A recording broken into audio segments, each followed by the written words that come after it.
আমি নতুন মুভি দেখে নিলাম। একটা মুভির মধ্যে কি দেখানো হয়, সাধারণত হিরো জিতছে এবং হিরোকে বেস করেই পুরো মুভিটা তৈরি করা রয়েছে, কিন্তু এই মুভিটা টোটালভাবে একটা এক্সপেরিমেন্টাল ফিল্ম এবং তার মধ্যে দেখানো রয়েছে হিরো কিভাবে হেরে যাচ্ছে। মানে হিরো এমনভাবে আপনাদেরকে দেখানো হবে যেই জিনিসটা আপনাদেরকে মুভির মধ্যে খুবই ভালো লাগবে।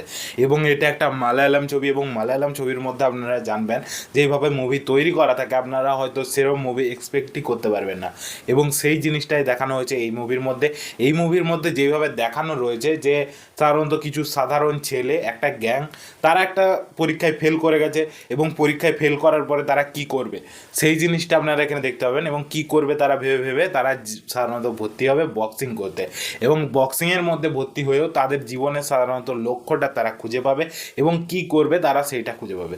কিন্তু সেখানে তারা সবাই জিতে আসবে না, কিন্তু তারপর যেইভাবে কমেডিটা আপনাদের সামনে প্রেজেন্ট করা হবে, প্রত্যেকটা স্টেপ বাই স্টেপ যেভাবে কমেডিগুলো দেখানো হবে সেই জিনিসটা ভালো লাগবে। এবং এখানে যেভাবে প্রেজেন্ট করা রয়েছে সাধারণ ছেলে তারা কি করবে তারা নিজেরাই ঠিক করতে পারছে না, কোন মেয়েকে ভালোবাসবে সেই জিনিসটাও ঠিক করতে পারছে না। কিছু লাভ অ্যাঙ্গেল আসবে, তিনটে মেয়ের সঙ্গে এখানে লাভ অ্যাঙ্গেল দেখানো রয়েছে, কিন্তু কি করবে সেই জিনিসটা ঠিক করতে পারছে না।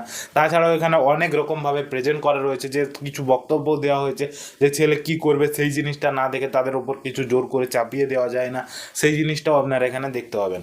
এবং এখানে যেভাবে প্রেজেন্টেশন করা হয়েছে তারা তাদের নিজেদের লক্ষ্যটা খুঁজে পাবে যে তারা কি করবে, সেই সব জিনিসগুলো আপনাদেরকে মুভির মধ্যে ভালো লাগবে।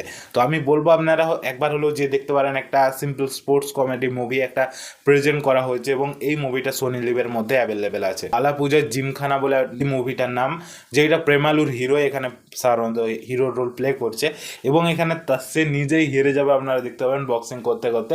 এখানে একটা সিম্পল ছেলে সে জিতে যাবে বক্সিংয়ে, এবং সেইটার প্রেজেন্টেশন দেখুন, সেইটার ফলে কী কী ঘটছে, ছেলেগুলো হেরে যাচ্ছে, মেয়েগুলো জিতে যাচ্ছে, তার ফলে কী রকমভাবে তাদেরকে অপমান করা হচ্ছে, সেই সব জিনিসগুলো আপনাদেরকে মুভির মধ্যে ভালো লাগবে। তো সেই জন্য আমি বলবো মুভিটা চাইলে আপনারা একবার হলেও যে দেখুন।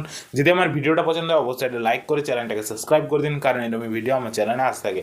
এবং এটা যদি আমি রিভিউ দিই তাহলে আমি এটাকে রিভিউ দেবো 3 স্টার 5টার মধ্যে, কারণ মুভিটা একটা ভালো মুভি। তো আজকের জন্য এতটুকুই, ভিডিওটা দেখার জন্য ধন্যবাদ।